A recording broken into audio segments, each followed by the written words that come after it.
Hi weavers, welcome to my channel. అందరికీ నమస్కారం అండి. అందరూ ఎలా ఉన్నారు? బాగున్నారా? ఈ వీడియోలో బేబీస్కి బీట్రూట్ మనం ఎలా ఫీడ్ చేస్తే వాళ్ళు ఈజీగా తింటారు అనేది నేను చూపిస్తున్నాను.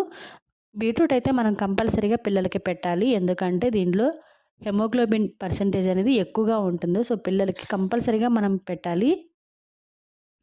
సో బీట్రూట్ మనం ఎలా ప్రిపేర్ చేయాలనేది ఇంకా చాలా ప్రాసెస్ ఉన్నాయి. నేను ఫస్ట్ ఇది చూపిస్తున్నాను. అప్కమింగ్ వీడియోస్లో నేను వేరే ప్రాసెస్ చూపిస్తాను. ఇది 10 మంత్స్ బేబీస్ నుంచి 1 ఇయర్ అబోవ్ 2 ఇయర్స్ వరకు పెట్టచ్చు. బట్ 2 ఇయర్స్ అబోవ్ అయితే పిల్లలకి బాగా టీత్ ఉంటాయి కాబట్టి బాగా నములుతారు కాబట్టి సో మనం ఇంత స్మూత్గా చేయాల్సిన అవసరం లేదు. నేను ఏం చేశానంటే దీనికోసము నేను హాఫ్ బీట్రూట్ తీసుకున్నాను. దాన్ని సన్నగా స్లైసెస్గా కట్ చేసుకున్నాను. కట్ చేసుకున్న తర్వాత 2 స్పూన్స్ తూర్దాలు వేసాను, కందిపప్పు, ఇంకా 2 స్పూన్స్ రైస్ వేసాను. నేను ఈక్వల్ క్వాంటిటీ తీసుకున్నాను. ఇవి బాగా సోక్ చేసుకొని ఒక 10 మినిట్స్ సోక్ చేసుకుంటే సరిపోతుంది. సో ఒక ప్రెషర్ కుక్కర్ తీసుకొని దానిలోకి నేను హాఫ్ స్పూన్ గీ యాడ్ చేశాను.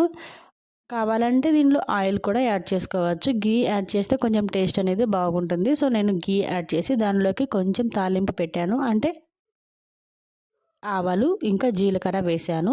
జీలకర్ర అనేది కంపల్సరీగా వేయాలి. ఇంకా 4 వెల్లుల్లి రెబ్బలు వేసుకున్నాను.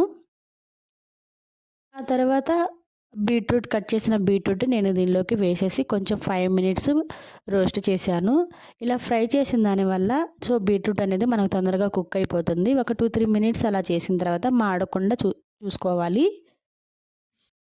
దీనిలోకి మనం ఆల్రెడీ సోక్ చేసి పెట్టుకున్న నానబెట్టుకున్న కందిపప్పు రైస్ని మనం దీనిలోకి వేసేసేయాలి. సో ఆ వాటర్ మనము ఎక్స్ట్రాగా పడేయకూడదు. దీనిలోనే వేసేసాము అంటే ఆల్రెడీ నానాయి కాబట్టి సో విటమిన్స్ అన్ని దీనిలోనే ఉంటాయి. సో అలా వేసేసి ఇంకా వాటర్ కావాలనుకున్న వాళ్ళు వాటర్ యాడ్ చేసుకోవచ్చు. మనకు తెలుస్తుంది కదా ఎన్ని వాటర్ వేయాలి అనేది. సో అలా వాటర్ యాడ్ చేసుకొని కుక్కర్ మీద మూత పెట్టేసి ఒక 5 విజిల్స్ తెప్పించాము అంటే సో మెత్తగా ఉడికిపోతుంది. ఆ తర్వాత దీన్ని తీసుకొని ఒక స్మాషర్తో మనం ఇలా స్మాష్ చేసుకోవాలి. పిల్లలు కాబట్టి నమ్మలేరు కాబట్టి సో మనం స్మూత్గా స్మాష్ చేసుకోవచ్చు. లేకుంటే చల్లారిన తర్వాత మనం ప్యూరీ లాగైనా మిక్సీకైనా వేసుకోవచ్చు. బట్ రైస్ కాబట్టి మిక్సీకి వేస్తే బాగోదు. సో స్మాషర్తోనే స్మూత్గా స్మాష్ చేసుకోండి. వేడివేడిగా ఉంటుంది కాబట్టి తొందరగా అయిపోతుంది.